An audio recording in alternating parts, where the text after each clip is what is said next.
Welcome to the Chess Channel, the channel where you can learn loads. Today, we have another cracker of a game, and one you are not going to be able to find elsewhere. The person who made this game possible, and there is no doubt who we are talking about, is this chap, who is also known as the pride and sorrow of chess. Many people said many things about Paul Morphy. Alekhine, for example, could not have said it any better. Morphy was simply born too early. Larry Parr said Morphy was an F-16 in an era of hot air balloons. Capablanca said, Morphy had the most extraordinary brain no one else could match.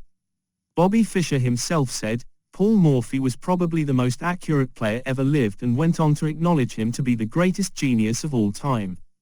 Paul Morphy was indeed an extraordinary and extremely talented chess player. I think it was Botvinnik who said when it came to handling chess openings, nothing new was found after Morphy. Of course, at the time Botvinnik said this, computers did not exist, but do take this statement with a pinch of salt.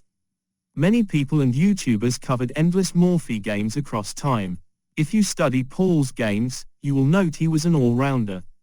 He is the one characterized as the queen sacrificer, and how many times did he hand over his queen to get the job done? Let's look at one game at random that you will not get to see often. We shall stick to how Alekhine expressed his thoughts on Morphy. The man was simply born way too early, and let's see why. Morphy in this game was up against a person who remained anonymous, and as a result, we are therefore going to call him Anonymous, the opposition or simply rival. There are things to be told about this particular game, and we endeavor to tell them after we have gone through with it. With this in mind, let us get cracking. Morphy was in Paris during this time, and with his opponent taking the other side of the board, Morphy opted for this first move. Morphy was like an alien from another planet, just like Alpha Zero was when it played against Stockfish. The difficult aspect about Morphy is that he was totally unpredictable with his opening repertoire, and you could never tell what he was going to do. He loved his e4 openings, but that is as far we are going to take it. His rival answered with the very usual e5, and normally such game would either go into the Spanish, Italian or even the Scotch, but this would also depend on how the opposition reacts. With the kingside knight being developed, Mr. Anonymous opted for this knight response, and with Morphy here opting for the Italian, this was how his rival went about. What you normally get to see is the Evans, but having chosen to go for the two knights variation, Morphy could answer with something like this push to the third. If not that, you could get the other knight to come out in order to cover. Not here and not in this game. Morphy himself shot off for the center. This pawn on d4 is immediately arrested, and rather than go for the usual and attack the knight, Morphy delays this attack to something else. He castled first, and with the opposition now grabbing hold of yet another pawn, has anyone seen this opening before, and if so, does it have an official name? It does indeed. What you see here is the double gambit accelerated in the two knights. So what we have is white handing over two pawns, but what is the idea here? Rook e1 pinning the knight resulted to this central attack. Any ideas how to deal with this worry? Morphy was able to create risky situations, and as easily he could patch things up in an instance. Any ideas what to do here? Has anyone backed off the bishop? If you did, just put him back and try again. This is the move Morphy went for. As soon as the opposition arrested this bishop, the score so far is as follows. The opposition has a full complement with the exception of a single pawn, and Morphy is missing two of his central pawns, and is down by a full bishop. So how does Morphy seek to come back into this game? This is the move he went for. He used the every single pin to his advantage, and we know with the attack on the queen, this queen would need to get the heck out of here. For starters, queen e6 is a fat no, because when the knight falls, the queen would need to be surrendered to. The other options to use would be to place the queen on f5, d7, a5, or even to the other side of the board and to this square on h5. The opposition chose for this avenue of play, and here Morphy is just about to capture the knight, but the question is how. It doesn't really matter because the moves are most likely to unfold naturally. The knight was eliminated with the knight. The opposition covered for any potential checks in this way, and one strong way to make progress with what you have here is exactly how Morphy goes about. He jumped this knight into the fifth and is looking to take the bishop, and an extra pawn on top and also get in a check at the same time. Any idea how best to answer to this worry? What happens if you castle? Take, and take can lead to the removal of this pawn on e6, or you can try and get this bishop attack on the rook. If you go for the latter response, this would afford the opposition to redirect the rook here, and in a way, the pawn in the center is momentarily saved. If you alternatively remove the pawn in the center first, bishop d6 looks like a great option. If only this knight was not on f3, and you would be looking at a mate, but there is always something like h3 or g3 to stop this from happening. What you have here is this queen exit to the third. How strong is queen d3 and how would you feel about this potential attack on the queen? No one is really foolish enough to go grabbing pawns in the middle because greed will get to you. Not only this action will lead to the queen to drop, but it would be safe to say, we are looking at the end of the game in a few moves. If you respond with this queen move, knight a6, and probably something like this daring offer, and everything goes. If you get rid of the pawn, this knight on f3 becomes somewhere handy. Attack the rook, turn in with this challenger, and nothing else but this sort of purely defensive reaction. Queen f7 is going to force a few exchanges. Take, and now take here, and this game at best is looking equal, don't you think? One thing you don't want to do is to get rid of this pawn from a2. Not only the knight is escapable, but you cannot allow white to have a line to exploit where the opposing king has castled. This position might still be playable but is nevertheless risky.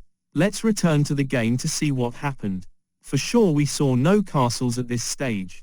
What the opposition did was to launch this attack on the rook, but the thing with Paul Morphy is that his was not only fast but pretty accurate. Any ideas how he responded? One move he overlooked was this takes on the 6th. Should you take the rook prematurely? Once this knight hits on the 7th, this nasty fork speaks volumes and it would be game over soon.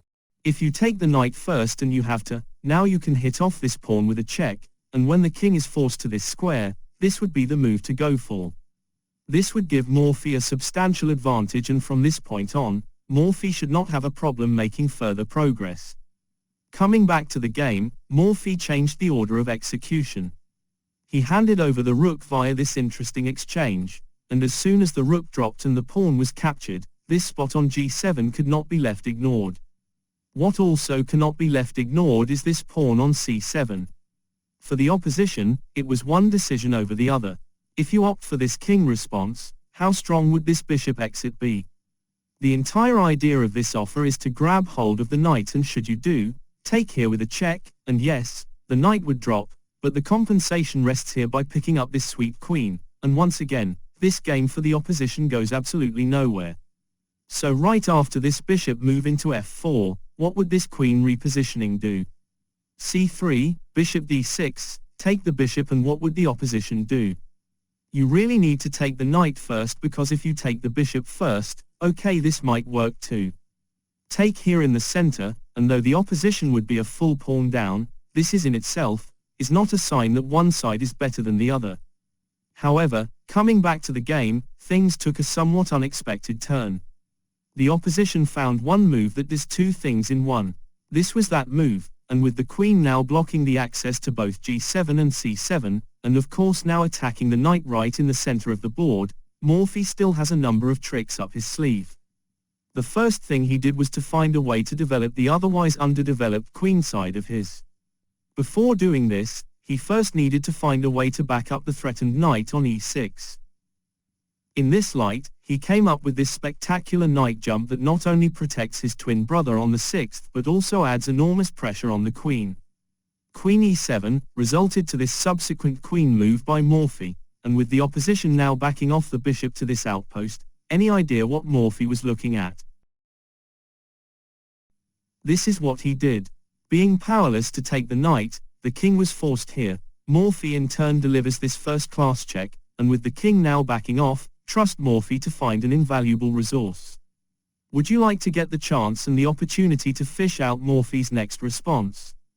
Though by no means it appears to be the best resource, this is how Morphy does his thing.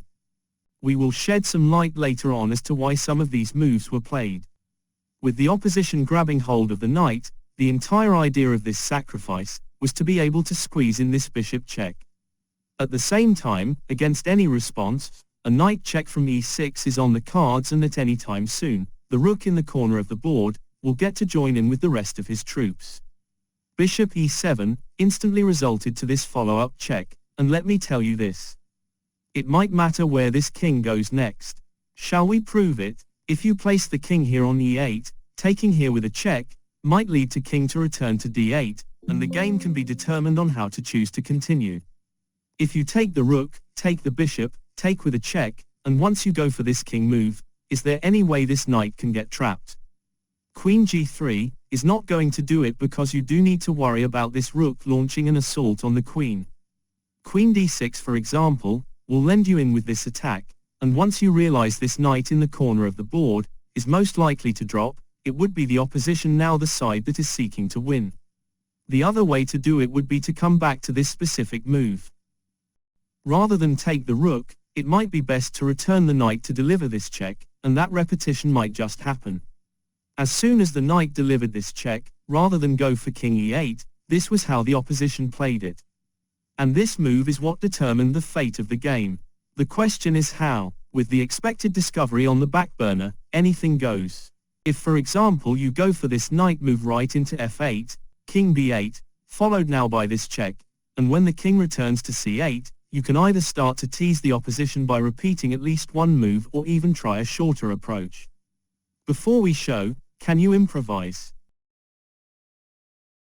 This knight check on e5 for sure guarantees the queen, but there appears to be a faster and better move in the making, but can you see it? It's this knight check from b6.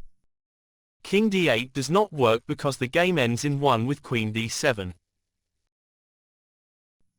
If you alternatively get the king to move into b8, this was how Morphy played it. And as soon as the rook got hold of the queen, when this knight jump appeared, we got to see another Morphy mate speciality, and what a way to end this game. Looking objectively at this encounter, Morphy was in full control throughout the entire game. As soon as the opposition displayed a weakness, Morphy took the lead and capitalized.